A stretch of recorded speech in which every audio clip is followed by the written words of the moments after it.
Hello, welcome to this special episode. I'm deciding to use a different software and being Hypercanto. I was recommended it by another YouTuber. Um, this is obviously suggestions. I've picked out two players from each position, so obviously goalkeeper, defence, midfield, attack.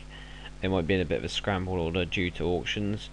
The first one's Mandanda. This is about the price he goes for, maybe a little bit less, because this is a really cheap buy. I saw him go for about 19,000 yesterday, so this sort of deal, if you can pick him up for this, is brilliant. As you can see, 91 diving, 91 reflexes, 89 handling, and 89 position is really good stuff, because that is really the main stats all really high, and 80 kicking is really good too. So this keeper is absolutely brilliant deal, and he's really cheap too. So be sure to look at that if you want a goalkeeper, because he's a brilliant goalkeeper to get. And he's just expired. Next one is also from the French league and plays for Marseille. He might not have the greatest stats there, but if any of you have ever played with the original Gold Gignac, you probably love him because he's so strong. It doesn't look like he's a strong player, but he is an absolute machine going through. I used to love playing with Gignac, obviously with his strength. He had a great shot on him.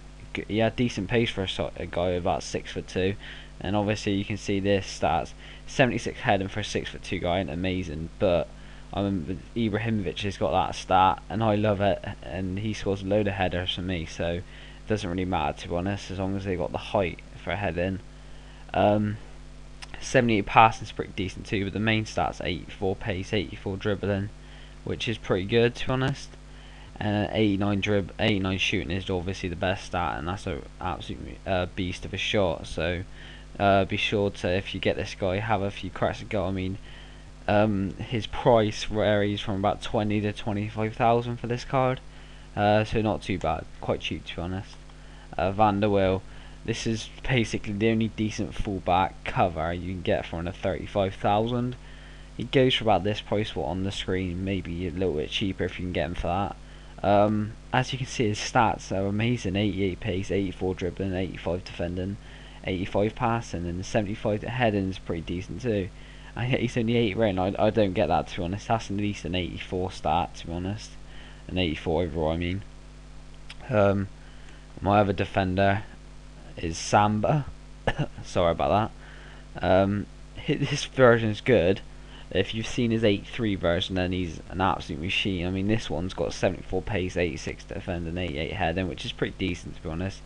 But his 83 has got 81 pace, 89 defense, 91 heading, and that's stats like Vidic and the best defenders would be proud of. That he's probably the best defender, the best centre back you can get in the Premier League, obviously, because of his pace. Everyone likes a pacey centre back, and you don't get too many fast, really solid centre backs who's massive, to be honest. So he's a deal and a half there. This one goes for about 15 to 20,000.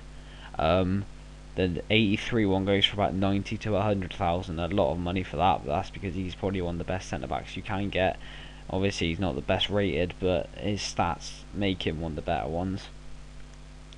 One of my midfielders is Santi Cazorla. This is the Inform Team of the Year one. Some good stats there. He's got good pace, 86 pace. I don't think that changed from his graded card. 89 dribbling is decent too. 80 shooting is pretty decent, and 89 passing is brilliant. I mean, if you're obviously, as I'm going to say again, a typical Spanish player, small, nippy, good at dribbling, and a great passer, decent shooting too. If you're a person who likes to pass a lot in the midfield and get up to the strikers, do good crosses, then this is your man, because he's got, like you said, he's got all the abilities and stats to do them sort of things. This guy here is probably the most expensive player I've put on the watch list. I've had him before, and he's an absolute beast. This one, 86, 84 pace and 85 dribbling for a guy who's like 6'2" or 6'4", I can't remember. But 92 shot, which makes him an absolute beast at shooting. 72 passing is okay, I guess, but for a striker that's pretty decent, since you don't get too many amazing passers for a striker. 88 heading, so he's basically got the whole package of being a decent passer, a great header, quality shot, good pace, good dribbling. He's got the whole sort of package for a striker, and a very recommended player too, I'd say. This guy I've got to put in the series. I was gonna buy him, but in the end I got Montinho and Totti, and I didn't bother getting this guy because I thought I'd put him on suggestions in the end actually. But he's got some quality stats. He's only like under 20,000 coins. You can get him for 15 to 20,000.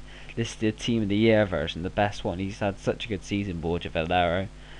He's had a lot of he's not won any trophies, but he's done really well. And the fact that he's got like 3 or 4 informed versions, 78 pace, 88 dribbling, makes him a good runner. I mean, for a centre mid, you're probably playing that. That's the sort of thing you want. You don't want an amazing amount of pace, what you do, but it's not the end of the world. 84 shot, which is a real beastie shot, and 92 passes is the main stat. And I could say again the typical Spanish player, where being small, nippy, good shooter, and a great passer. So yeah, that's him.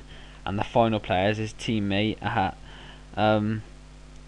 Villarreal. I've just got a bid obviously there. 5 hours left. I don't know why someone would bid then. 86 goalkeeper. What a same as Mandanda. Similar sort of player in the fact that he's got really good diving in an 88, good reflexes 90, 91 handling, 90 positioning. I'd say Mandanda on stats overall I think is slightly better because he's got 3 more diving, 1 more reflexes, 2 less handling, 1 less positioning. To be honest, the 2 main stats, diving and reflexes, and Mandanda beats him on that, so I'm not sure, but Diego Lopez is an absolutely brilliant keeper on here, and I've played against him before, and he's just so insane. Well, yeah, that's the end of this whole making an informed team series. I hope you enjoyed it, and message me if you've got any ideas for new series or new episodes. I'm happy to do that, as I've done with that 10k challenge team. Anyway, cheers for watching.